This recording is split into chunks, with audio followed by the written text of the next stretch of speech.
All right, everybody, we'd like to welcome you here for our second Lunch and Learn program. Not program, training session. Second Lunch and Learn session. We are grateful for you to be able to be here. We're grateful that we are able to have these opportunities to be able to bring people together to have topics of general discussion. I'd like to thank Dustin for helping us make that possible, as well as if you see council members, thank them because they are the ones who provide the finance for that, the support associated with it. Anybody here from Parks? I think we have a couple people from Parks. Either thought. Thank you for letting us use your facility for that. Just as a reminder, when we plug for Parks, if you are a Wasatch County employee, which I believe everybody is here, if you aren't aware of it, you get free membership for Parks for a family pass. And so if you're interested, just talk to them up front, and they can make sure that you have that pass and that access for it. So just a little plug out for Parks and Park and Recreation. So what we're doing here with Lunch and Learn this year, we're focusing on some various leadership topics, mingled with a few other things. The history, we created last year an employee engagement committee. We do have a couple of the members of the employee engagement committee, if you will raise your hand, if you're a part of that committee. So the employee engagement committee helped us, as well as you all did, through the surveys that we did last year, identifying what topics would be of interest. One of those topics dealt with setting clear expectations and delegating. And as we were having conversations of who would be the best individuals or some great people to present on that, Andrew Sanderbeck came up. So I want to take a moment and just introduce Andrew, who's going to be leading the discussion here today. Andrew, if I'm correct, you come from Florida. So he has 20 years plus experience doing management leadership seminars. He has written 3 books. He is the owner of 2 companies, the People Connect Institute, as well as the PCI webinar. So when we reached out to Andrew, I also want to do a special plug for Andrew. When we reached out, he kind of gave us what the price was. I'm like, we can't afford that. At which point he was politely to say, well, what can you afford? And I sent them back and said, this is the max. And he's like going, I will do it. So we appreciate your willingness to look at local government and say, we're going to help you out. But I am excited for Andrew to be able to be here to do this. Looking forward to it. So I'll turn the time over to Andrew if you want to introduce yourself further. Okay, sounds good. Thank you. Everybody all right? Food? Good? All right. A lot of people ask me, why don't you eat? And it's simple. I have butterflies every time I present. And it's like I don't feed butterflies. Not a good thing. So that is home for us, Bradenton, Florida, Tampa, 11 hours south. So we're on the west coast of Florida. Actually, our home went on the market yesterday, and we are looking to move to mountains. And right now, North Carolina is in the lead. We'll see what happens in the Asheville area. With that, that's my wife, Michelle, and the star of the household right now is Natasha. And she is an 8-pound Maltese Shih Tzu mix. My wife, Michelle, is a doctor of natural medicine. And that is our daughter, Stephanie. She graduated last May from the University of Florida. Can I get a woo-woo? It's been a journey, I can tell you that. She took a position as a doctor of veterinary medicine outside of Allentown, Pennsylvania, and is working there in 2 clinics. And she does small animals and exotics. So if you have any lizards or birds or rabbits or those things, that is one of her loves with that. Angela, I thought we were going to hear pickleball, not screaming kids. I know. So, yeah. Than you expected. And this is our granddaughter, Mackenzie, or Kenzie. She will be 5 in June. And we miss Stephanie and Kenzie immensely because they were a big part of our lives, and now they're gone. So I don't think we will move to Pennsylvania. but we'll get a little closer, I think, with that. So just a quote or a thought to get you started here. The great aim of education is knowledge, not knowledge, but action. Herbert Spencer wrote some very controversial essays in the early 1900s on how education could evolve. And many of the things that we talked about back then are now we're seeing them being incorporated. But at the time, he was like a rebel and, you know, all the bad things that new ideas bring with that. So my goal for you today is to have one takeaway. Just one thing you think you can immediately apply. If you have more than one, that's great. Yellow sheet of paper in your packet is kind of your note-taking sheet. So this is called a learning and application worksheet. And in the upper left-hand corner, this is probably where you will take the majority of your notes today. It's what I learned in the training that I will use on the job, when I'm interested in using on the job. In the other columns, you can fill out as you go.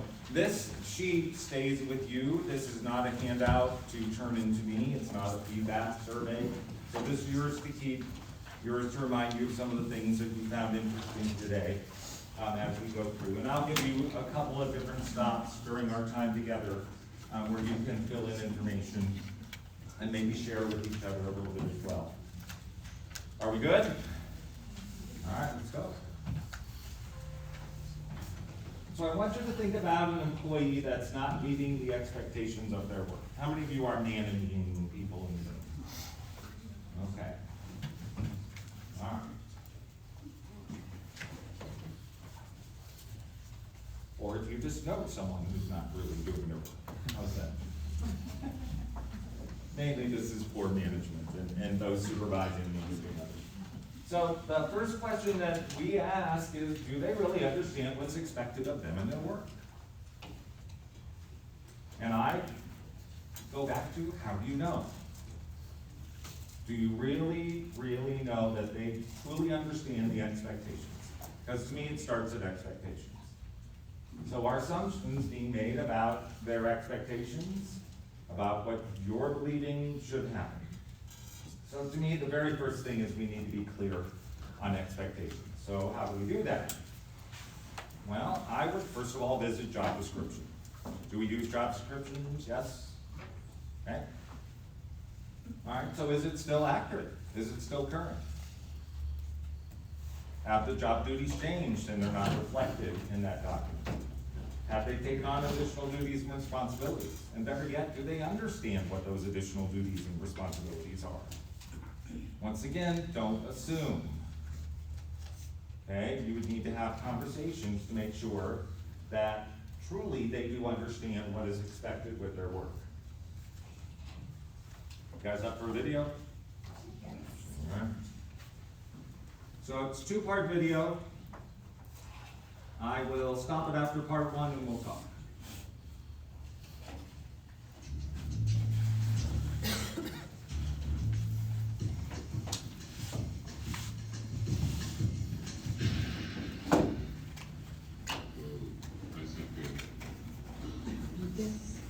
Already late. Somebody will come. Anybody out there? Telephone. No. Sorry. Somebody. Hello? There are two people stuck on an escalator and we need help. Now, somebody, please do something.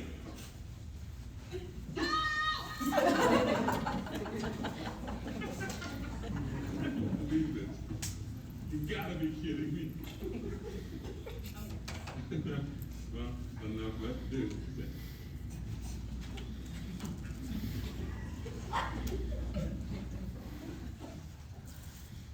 First of all, thank you for laughing. Believe it or not, I've showed this video and people didn't laugh.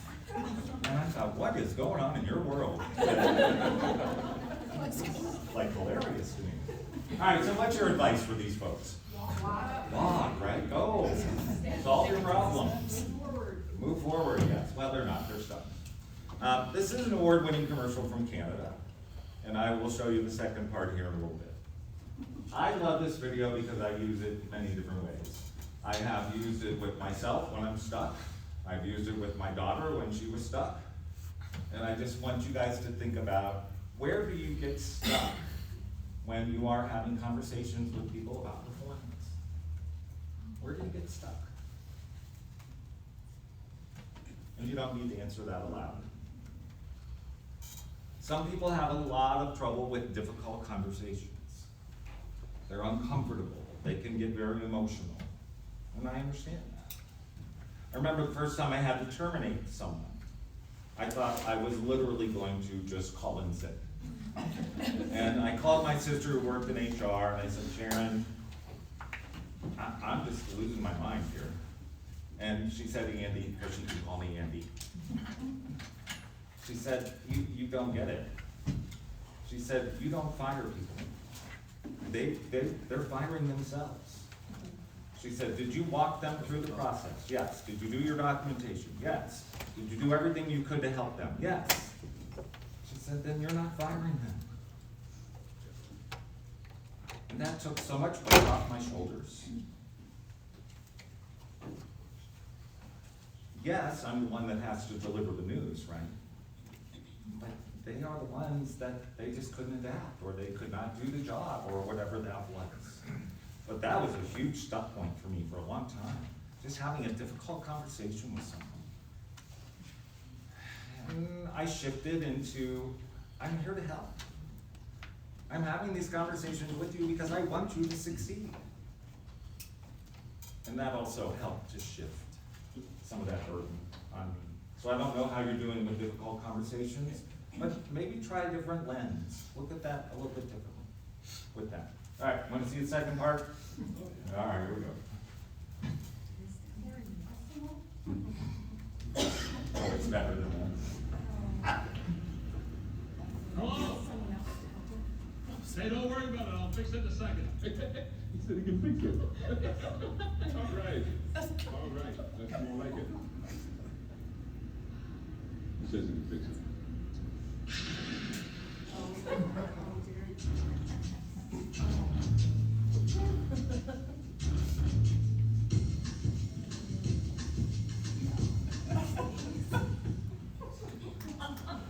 All right, so I did cut off the end, and that's where it goes into, it's a Canadian healthcare company.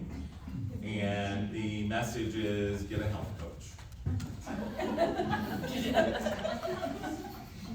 So the message that I hope that you carry away from the second part is that if you are feeling kind of stuck in these conversations, then just understand, number one, I believe almost everything starts with awareness.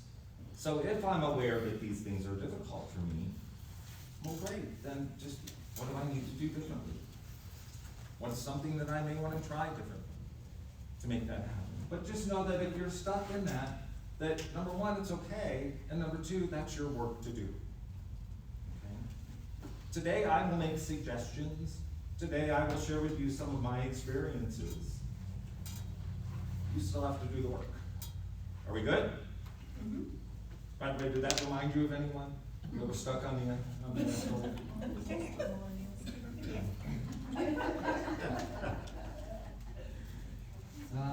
Yes, I could put names on those. Oh, no more. Okay. All right, so when we avoid difficult conversations, we trade short-term discomfort for long-term dysfunction. I have a good friend who also does training, and he says, you can take care of the problem now, or you can take care of the problem later. But eventually, you'll take care of the problem. And I have many organizations that call me to come in and do different work with them. And the first question I ask them is, where are your pain points? It obviously hurts enough that you're calling me, right? So just, where does it hurt? What's going on? I'm dealing with an organization right now where manager level and administration level are almost at war. And they've asked me to come in and work with them, and I said, what is it that you expect I'm gonna do? Well, you can come in and do training. And what do you expect that's gonna do? well, you can come in and do team building. I said, these people don't like each other. What do you think team building is gonna do? And so we really need to diagnose what's going on. And a lot of times, training is not the answer. Training can help. All right, do you do weekly check-ins for those of you that are supervising, managing? Or those of you that are being supervised? Do you have check-in? With my organization, I like to do something called 5 minutes with Andrew. And weekly or bi-weekly, depending on the situation, I just love it if we can just check in with each other and just see what's going on. It's very informal. I can learn things about my organization. They can learn a few things about what may be going on. And it's a great tool. Now, why do most people not want to do this? Give me the 4-letter word. No, not that 4-letter word. Yeah, it's time. Everybody says, I don't even have enough time to do my duties now. And you're telling me I got 12 employees and you want me to spend 5 minutes a week? That's an hour. Where am I gonna get that time? And here's my argument every time someone says, I don't have time. Are you ready? If it's important enough, you'll make time. So if it's important enough to sit down with them for 5 minutes, great. If it's not, that's okay too. All right, next one is your pink sheet. Pink sheet. Bieber, are we doing all right? Am I staying on camera? All right. This is being recorded so that you guys can reference back. Others in the county can see it that are not here as well. All right, so this is the form that was given to us when I was in management with Continental Airlines. And this was a form to prepare us to have a conversation with an employee about performance, or to talk with them about some type of issue that may be going on. So the first column, and what I want you to understand is this is my prep work. Does that make sense? So this is how I prepare to have the conversation. Conversations get very emotional. And can we be honest? Employees love to deflect. They love to blame. They love to do different things so that they don't have to address what's going on. And so this helps me to stay on track. So my first thing is, what is it that they said or did that needs corrected? All right, they're coming in late. Okay. So what is it that they need to do or say to do differently? Well, this one's pretty easy. We need to get them here on time. And we don't need to, are we clear? They need to get here on time. Many times I see managers and supervisors, they want to fix the employee. You can't fix them. Or you want to take responsibility for them being late and say, oh, maybe you need a new alarm clock. Oh, maybe you need to do this. No, please stop. You're actually disempowering them.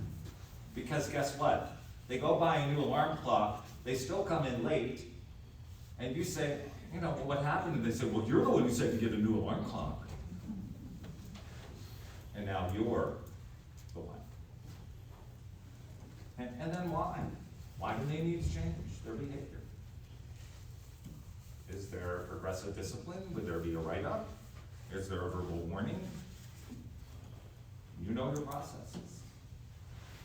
What would be the why? I mean, you can talk with them about how being late affects others that are working. You can do those things. But here's how I like to use this form. I fill out the first what. They fill out the second what and the why. Because I can fill it all out, but I want them to do it because I want them to have ownership of what they're writing in here. So I could have a sheet for me that's my prep, and I could also have another sheet that's just got the what filled out. On that. Does this tool interest you? Was that yes, Andrew? Yes, Andrew. Okay. Did you know digestion uses more energy than anything else you're going to do in a day? I do, because I'm watching your energy just crash down. All right, next one, action plan form. Is this purple? Is that a good guess? Purple? Okay. How many of you use action plans? Or the yes? Okay, good. Okay, few of you. I love these tools because the goal here is to do more than talk, it's in writing. Okay, this is what you're gonna do, this is what needs to be done, this is who's doing it, this is the timeline, these are the resources that you may need. I love potential barriers. Well, what would stop this from happening? What would stop them from increasing their performance? There may be barriers going on and we may need to be aware of. Do they have the resources they need? Is there something going on culturally? And that way we can put it all on. And then the communication plan, how often are we gonna talk? How often are we gonna meet? And here's another tidbit that I've learned in life. Stop babysitting people. Okay, if I say we're gonna meet at noon on Tuesday, the employee follows up with me Tuesday morning and says, yes, we're on for noon today. It's not me chasing them. What do you think about that? How many of you are chasers?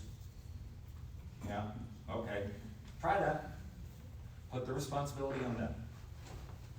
Okay? They actually will probably appreciate it. I can't tell if that's hard or not. All right, so just think about an employee situation. And have you had performance conversations in the past? And how did they go? Did you walk in with outcomes? Did you know how you wanted this thing to end? I love Dr. Covey's 7 Habits where he says, begin with the end in mind. That's how I start my day. That's how I start a conversation. If not, who knows where this conversation could go? So then, what was the output? Did their performance improve? I got a call from a supervisor not too long ago that says, Andrew, I have a situation I've just never dealt with before. The employee will come in, they will sit down and talk with me, we'll go over what they need to do, and they'll say, okay, and leave, and nothing happens. I said, how many conversations have you had? 3. I said, can I ask a question? Why are you letting him out the door with okay? It's just words. It means nothing. They've already demonstrated they're not changing behavior. Do you have an action plan? Do you really have a commitment from them that they're going to change? Okay, isn't it? And try, you know what that means, don't you? Try means you're not doing it. Okay, well, I'm trying. Stop trying. Just do it. A lot less energy. Are these conversations going to be uncomfortable? Are you going to feel like a train wreck? Yes. That's okay. Hey, I love that. The masters failed more times than the beginners ever tried. I remember some of my early on conversations, I couldn't wait to get out of the room. I was like, oh my gosh, I hate doing these things. I remember, oh, I won't go there. It wasn't pretty, I can tell you that. Take a moment, write down anything, and we're gonna do an activity here called Think, Pair, Share. And so with that, I just want you to take a moment, write down anything that you found of interest from the first part, and then I'm gonna have you pair up with someone, and then if anybody wants to share with the big group, you can do that. So I'll give you a couple minutes just to think, and then I'll ask you to get into pairs.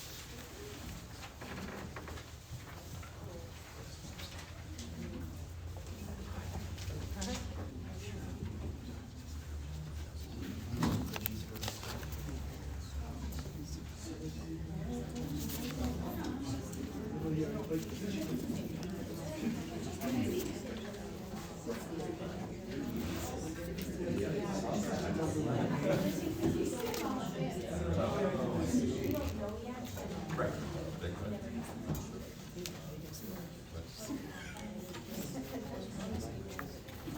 All right, find a partner. Partner up and share. Get some energy in the room. Here we go.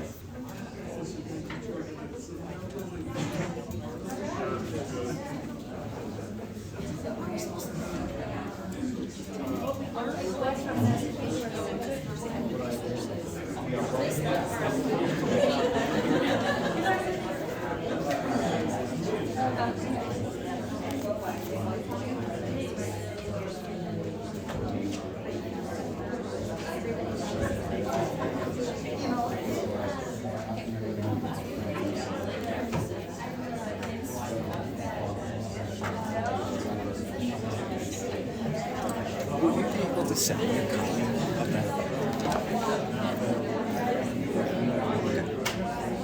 Because I may use it just for my own promotion. Yeah. Just to everyone. I Okay. think that ends up being a bigger copy, so sometimes I can't. Okay. So we might be. Or I have a Dropbox that we could put it in as well. I've got an older phone, so I don't know if it'll be able to handle the megabytes, gigabytes over megabytes. All right, cool. Thank you. We good so far? Yeah. All right.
Do we have a drop time? Is it? I mean, do you need that now? I mean, we started at like 10 after, so I was going to shoot for like 1:10. Okay. I didn't know. So 1:10, we can then go to Q and A's. Right. Right. Do like 5 minutes of Q&A. Yeah, the absolute drop time is actually, let's say 1:30. Okay. So we got enough of a cushion. Right. Okay, good. Okay. I'm headed for a flight after this, so flight leaves at 3:50. So we should have time to get to Salt Lake to get out of here. Yeah. Going to see my daughter. Good. She's buying a house. Yeah, so what brought you here originally? To work with State Library. Okay. All right. So that's the Angela connection. Yeah.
Okay, bring it back.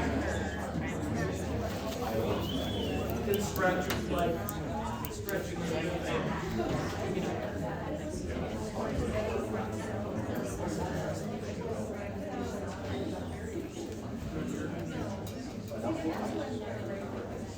All right, any ones you want to share? What did you like from the first part?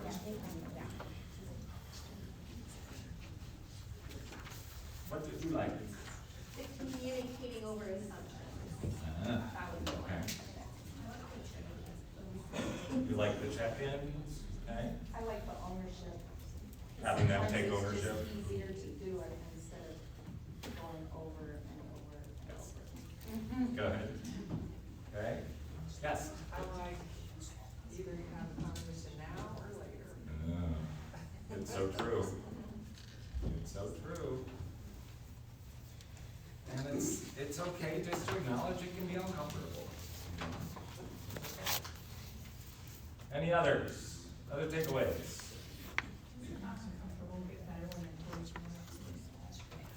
The statement here was, does it get better or does it get more comfortable when the employees know what to expect? Yes. Yes, as they learn your style, as they learn expectations, sure. Unless they just don't want to. Which is absolutely possible, which is why we're gonna look at this sheet. Thank you for that nice transition you gave me there, so. All right, so 6 questions to ask yourself about an underperforming employee. So white sheet, like 3 pages. Number 1 is, do they know and understand what's expected of them in their work? So if the answer is no, create a document that lists the expectations and have a conversation with them to review. I like having them sign and date the document once we have reviewed it. There's something to having people sign something that has ownership to it. So I like having them do that. You've got the tools now. You've got a why form to have a conversation. You could create an action plan out of that initial conversation, make a copy of it, you get a copy, they get a copy of the action plan.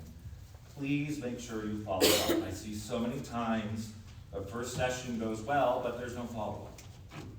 And then the employee's going like, no, well, I guess it wasn't a big deal. Right? Because you didn't follow up. So please follow up. All right, number 2, do they have the resources to do the work? Give me some examples. What would resources be in your department? Knowledge to get it done. Good, knowledge, all right? Or if I can't get it done, someone I can go to, yes, okay? What else? Space, whether it's a desk or a computer or. Good, okay. What else? Time, absolutely. I haven't heard my favorite one yet. Computer. Computer would help, if it does require a computer. SOPs. Okay, so standard operating procedures. How about money? Do I have the budget? Yeah. Right, yeah, so think about do they have, if it's tools, if it's whatever that they need to make that happen. Right, is that readily available? Is the software down? Is the computer broke? Are the tools old? Think it through. What truly are the resources they need and are they truly available? All right, next one. Are there conditions that are preventing them from doing their work? What would that look like?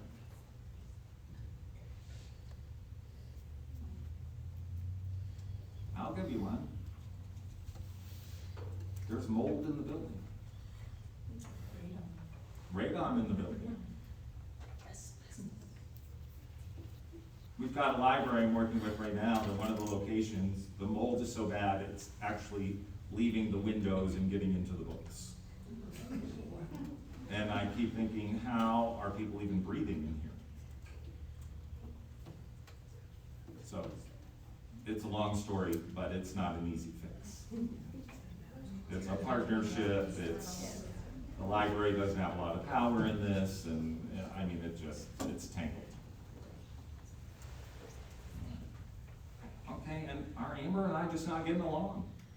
I don't wanna work with Amber. She's awesome. But that's a condition, right? People aren't getting along. I don't wanna work with you. Oh, I have to talk to you, really? No. No. Yeah, the opposite too, too much time. It could be, yes. Are we just spending all day not really getting anything done? Yeah, all right, good. water here. All right, I love number 4. Are they able to do the work to the expected level?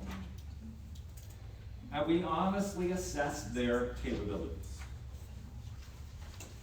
So if you tell me yes, then I have to go to one of 2 questions. Is this a training issue? Is this a managing issue? If you can tell me yes, they absolutely can do the work. They've done the work before. Great, I've heard that. Okay, well then why aren't they doing it now?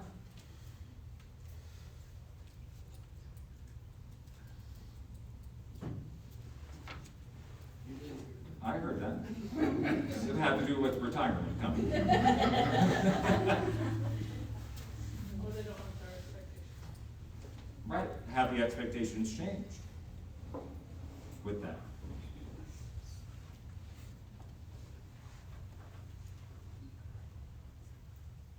When I was working in training with Continental Airlines, it would make me crazy when I would get a call from a manager saying, we need to send so-and-so back to training, back to training. They need to be retrained on this skill.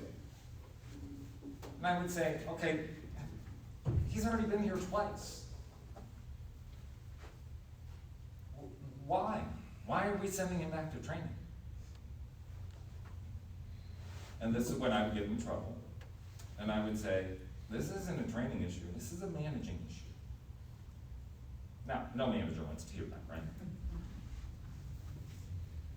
But what do you expect we're gonna do in training? They've been trained, they've demonstrated, they've done the assessments.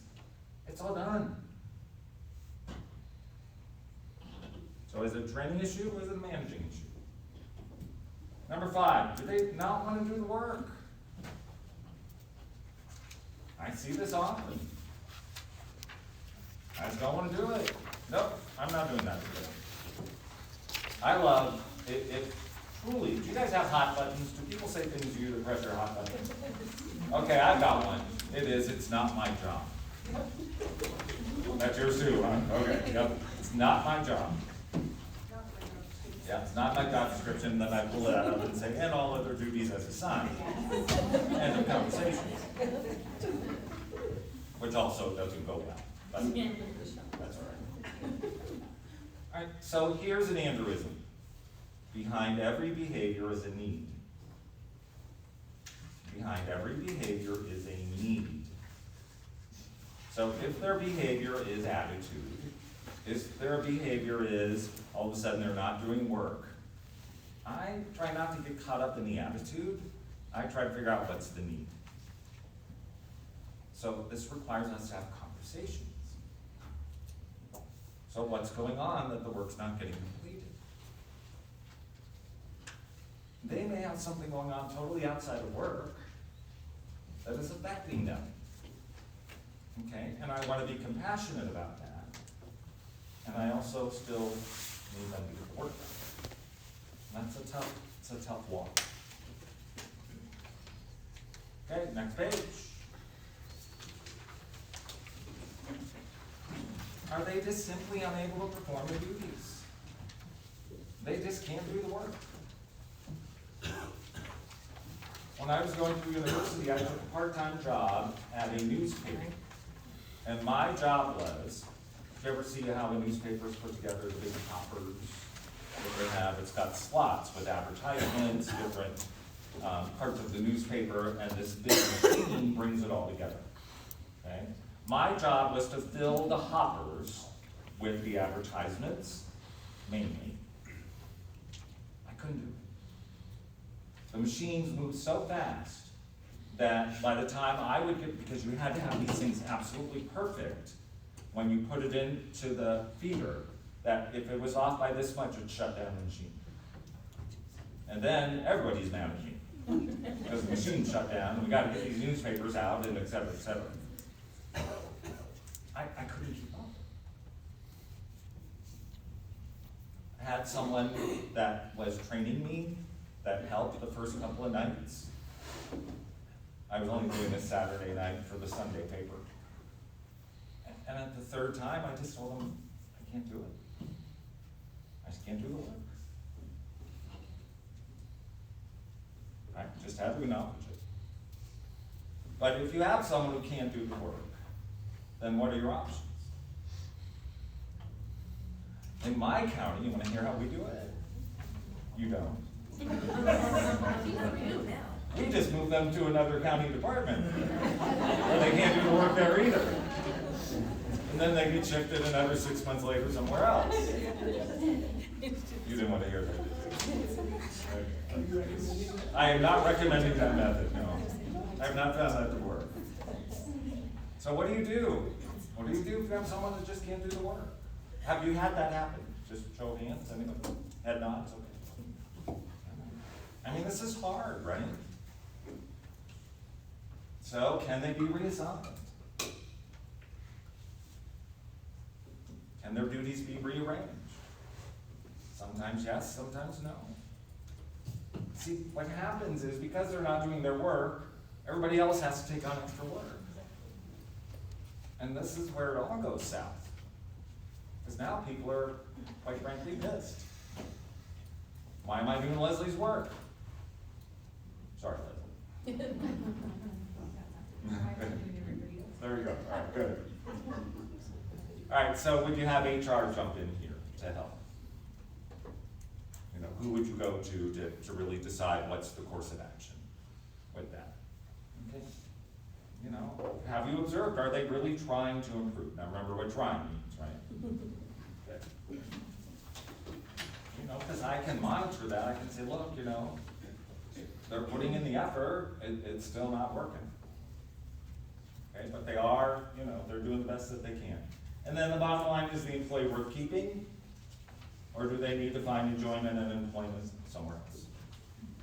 I will tell you, I have never terminated someone who was just devastated that they lost their job. They weren't happy. But what I find is there are people that like to stay happy in their misery. And they won't move on. You guys are shaking your heads. Okay, and as the next step then, do you go into a disciplinary process? And maybe does it lead to termination? In our county, it's also almost impossible to fire someone.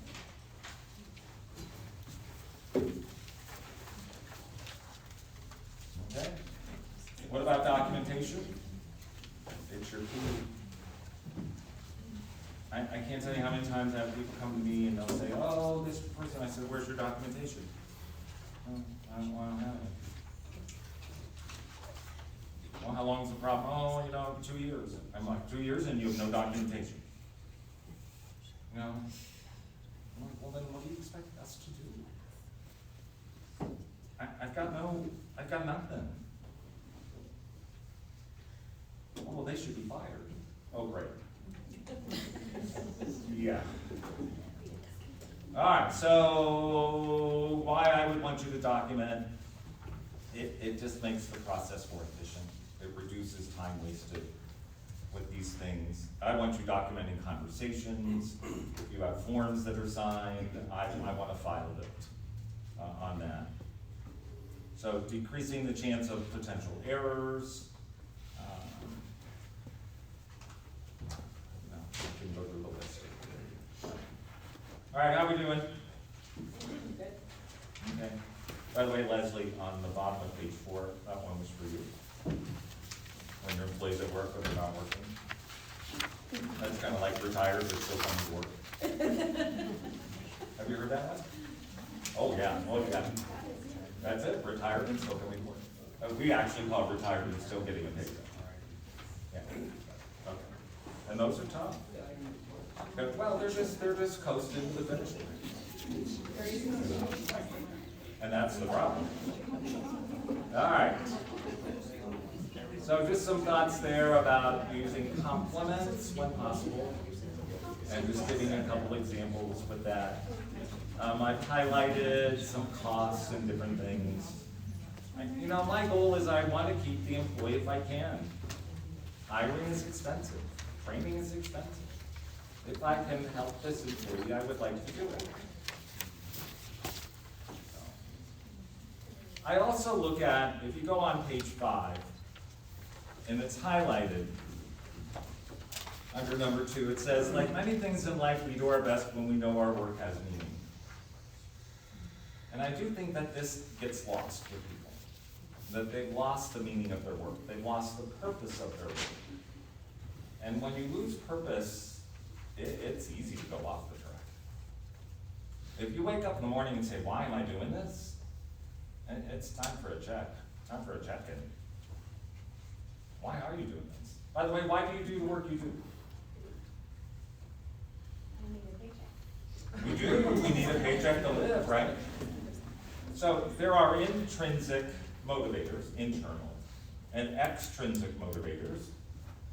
Okay, money, my environment that I work in, I like my coworkers, I like the county, whatever that may be.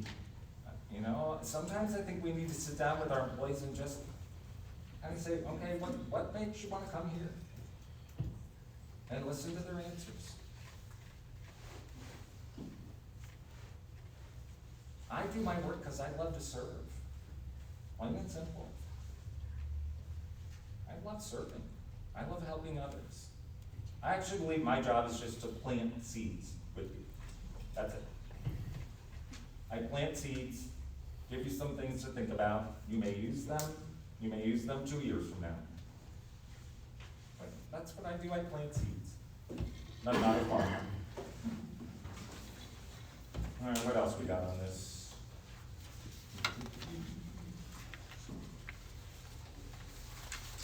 Oh, okay, I love page 6. If you have not looked at the research or just looked at the book by Carol Dweck called Mindset, this one really opened my eyes. So basically what her research has shown is that there are 2 mindsets with people. Either it is a fixed mindset or it is a growth mindset. And depending on your mindset, you will treat situations very differently. So she gives some examples. Someone, let's say that they have turned in a report late, or they didn't get a job assignment done on time.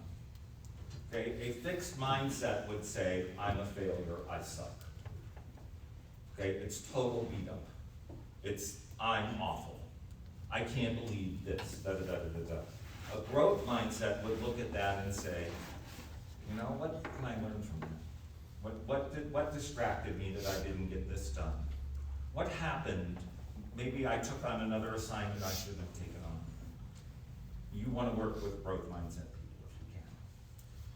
Is there ever a way to change that, or they just say? No, she will tell you she's never seen that change.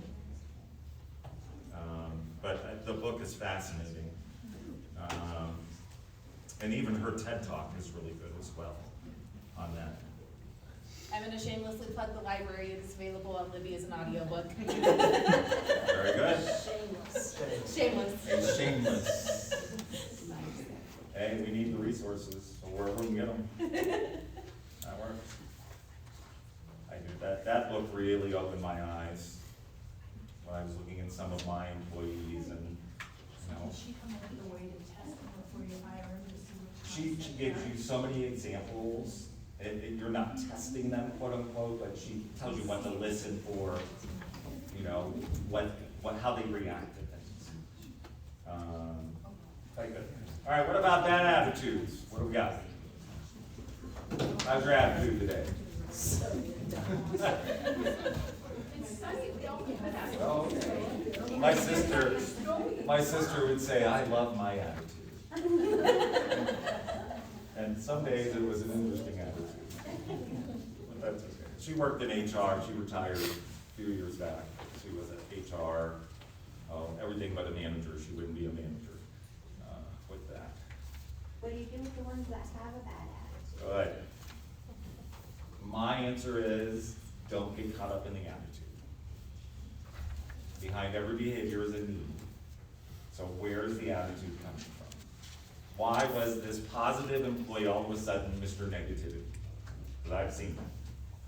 It's like, where did this happy employee go? So we need to do our best not to get caught up in the attitude. And you can't say to someone, well, I need you to change your attitude. Right, they're gonna be like, yeah, I need you to go fly, okay? Or they're gonna defend and they're gonna say, what's wrong with my attitude? And now where are you going on that conversation? So you do, I would ask, I would just say, here's behavior I've noticed. Is there anything going on we can talk about? And I've done this where I needed that conversation 3 times before I got an answer. But I really need to know what was going on. Because the attitude affects everyone around. So, those also can be interesting conversations. I mean, I share this, I do some role playing from time to time. I had a situation where I had an employee, they were a rock star employee of the year last year. Okay, all of a sudden now they're coming in late. And I'm like, what is happening here? So I sit down and I have a conversation with them and I said, I just want to tell you, I've noticed that you've come in late, 3 times this month and I just wanted to check in. And the employee looked at me and said, you're the problem. And I thought, uh-oh.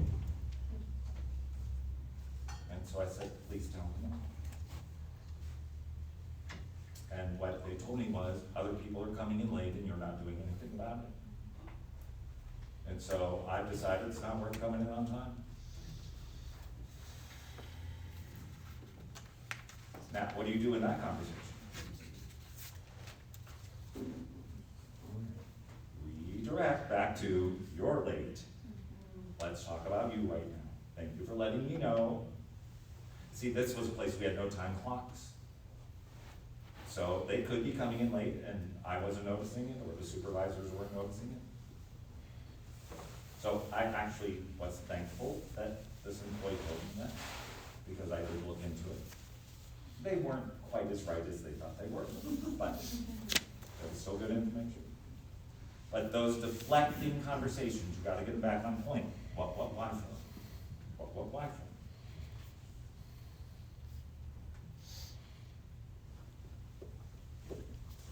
Good stuff? Everybody happy? Is this a successful hour? We got a yes answer? I worry about you. Live audience is scary sometimes. All right, I think we're done with it.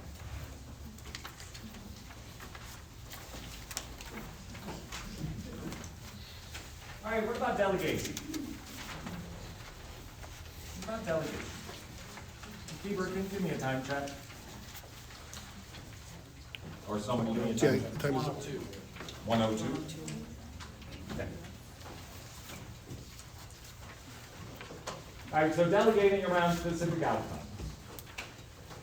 Did you know that nearly half of all delegation failures are the result of unclear expectations and unclear outcomes? So I want you to think about really how specific are you when you are asking someone to delegate. Is it crystal clear what is expected of them? So in your package, you've got a 10 levels of delegation. I hope.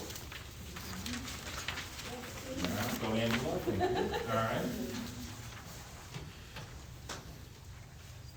Give me some common reasons why people don't delegate. It absolutely is easier to do it myself. I would agree. Saves time, I would have to train them, control. Yep. Yep, all very good answers, all very common. So that's why eventually I want to talk with you about the long game of delegation. So this one is just, I love this. It just gives me an idea of what level of delegation, how much control am I giving up? Hey, level 1, I'm giving up no control, right? Do exactly what I say, follow these instructions. Okay. All the way to level 10 on the back, decide where action needs to be taken, manage the situation accordingly, it's your responsibility now.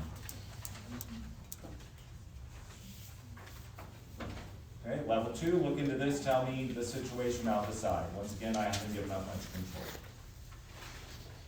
Level 3, look in this and tell me the situation, we'll decide together. I like that. I like collaboration. whatever I can. Okay, look at the situation, tell me what you need from me, then we'll decide.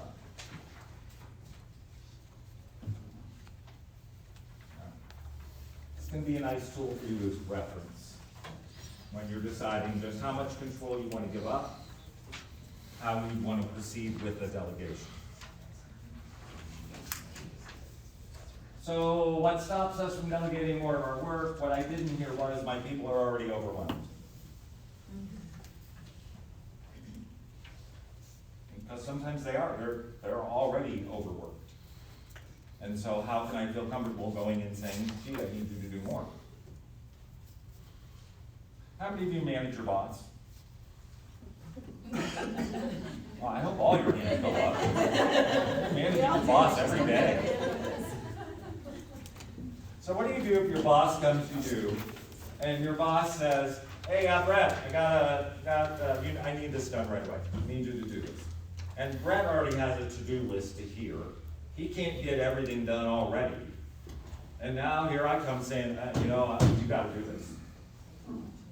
You did that to him yesterday in class. I didn't say right now. Oh, well, okay. What I would like Brett to do is say two things. Number one is, how important is this? I have all of this going on right now. Can you tell me where it falls on the priority? Okay. And then, what I would love in Brett's shoes would be for Andrew to say, is there anything I can take off your plate? Because most times, the boss doesn't know everything that you've got going on. All they know is they gotta get this done. Well, I'm fine with what I call trade delegation, which is, I'll put this on Brett's plate, but I'm gonna take something off of his plate. And do that. Yeah, trade delegation. Okay? The long game of delegation is simply this. If you were to give me a task, and you had to train me on that task for 2 hours, and that task took 20 minutes of your week away from you, in 6 weeks, you're now in break even. And in 7 weeks, you're now on the positive side of your time invested. So that's the long game. Okay? It may take longer than 2 hours with that. So I look at the long-term win whenever I can. And then 9 steps is on the bluish sheet.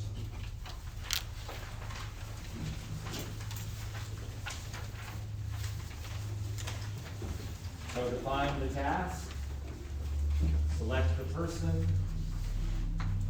By the way, these last 2 sheets that you were looking at come straight from Continental Airlines when I was working with them.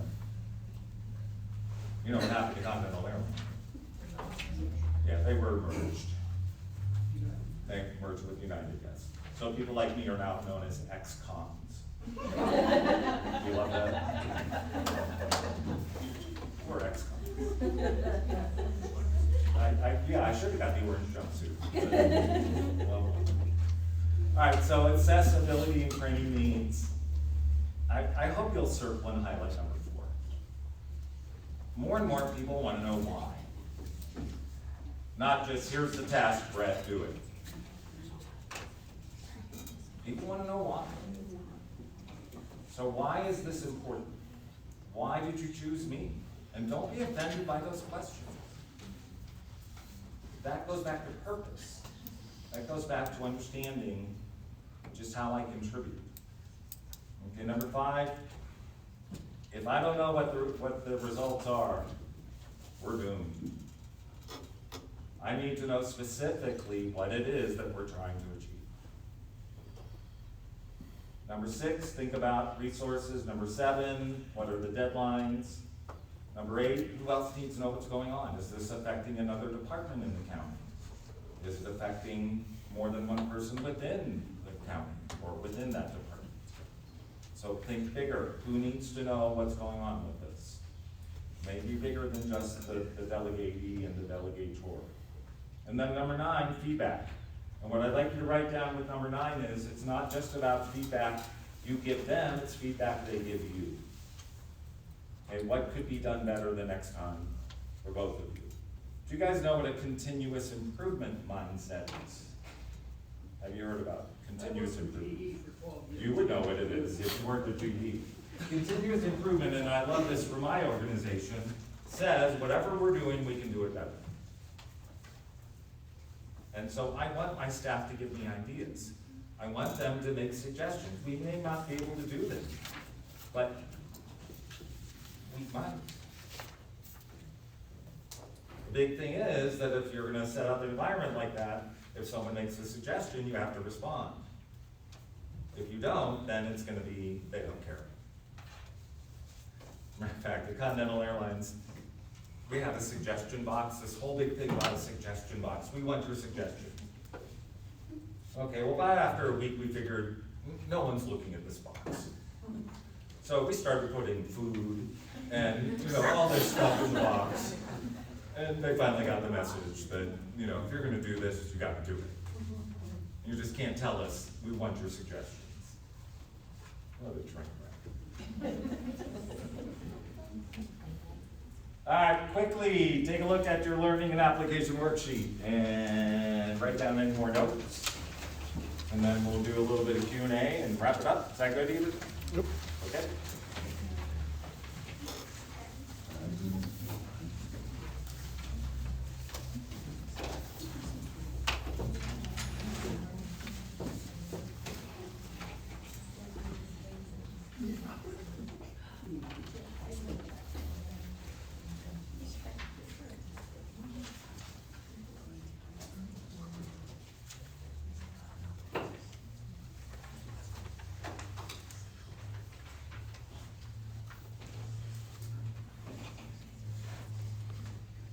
And if you want to do a quick pair up and share with your partner, please do. Any other takeaways from the delegation part?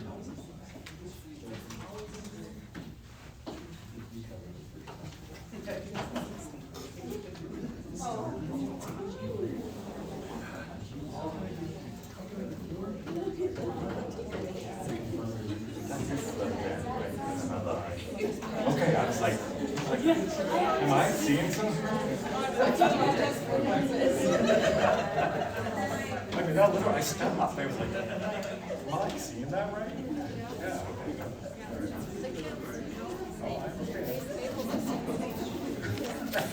Standing on them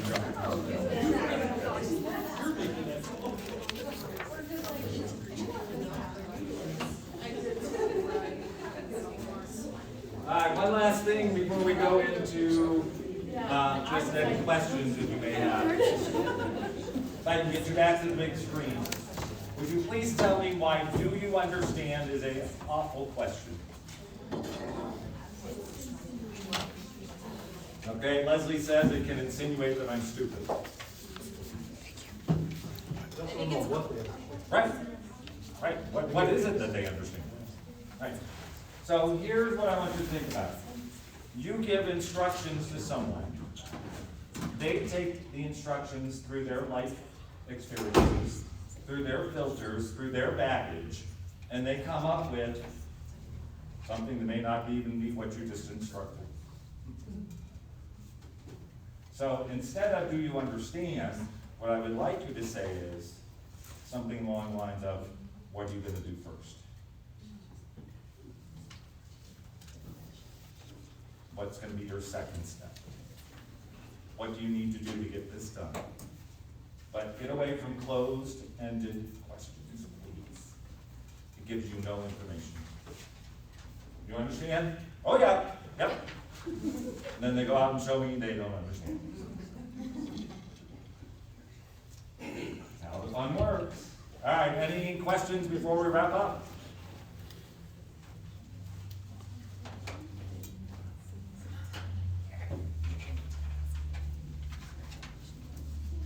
Any horror stories you want to share? Those are always so much fun.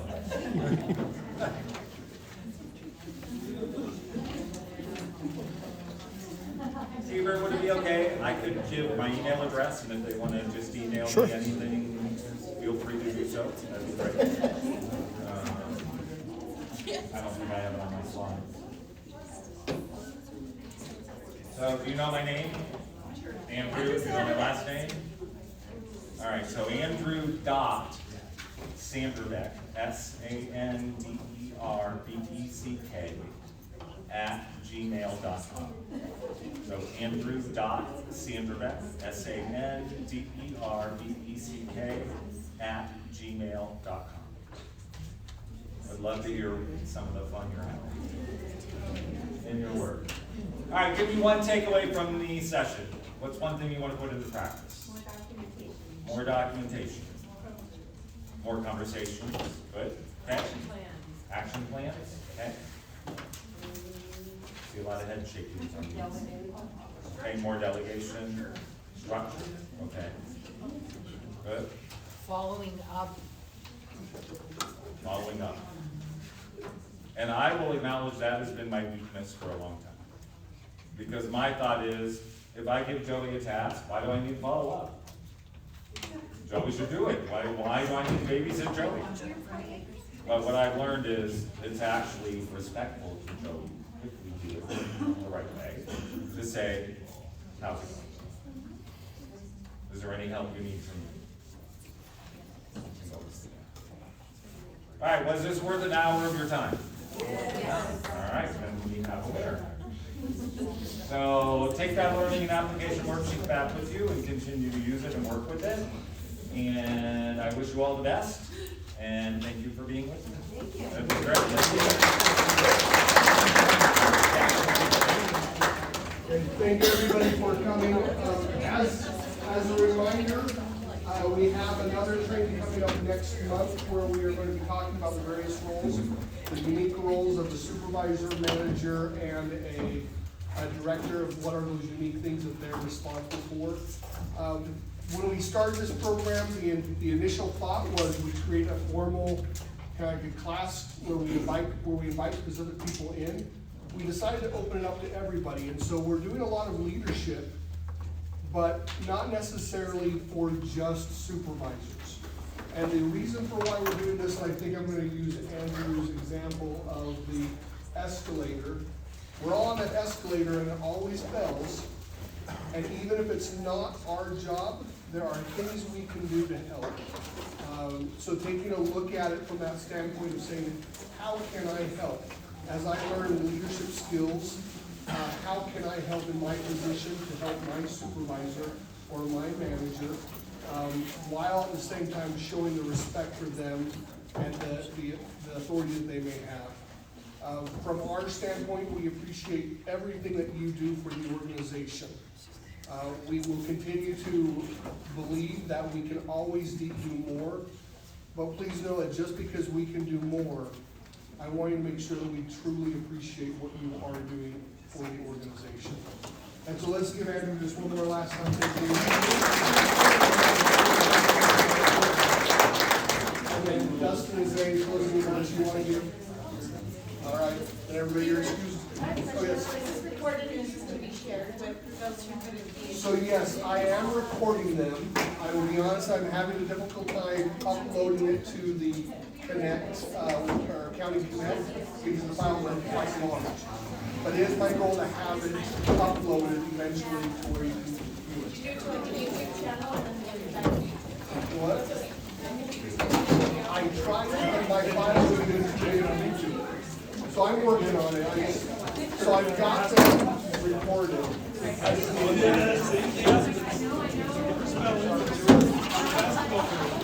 Hey, we'll see you, Bear.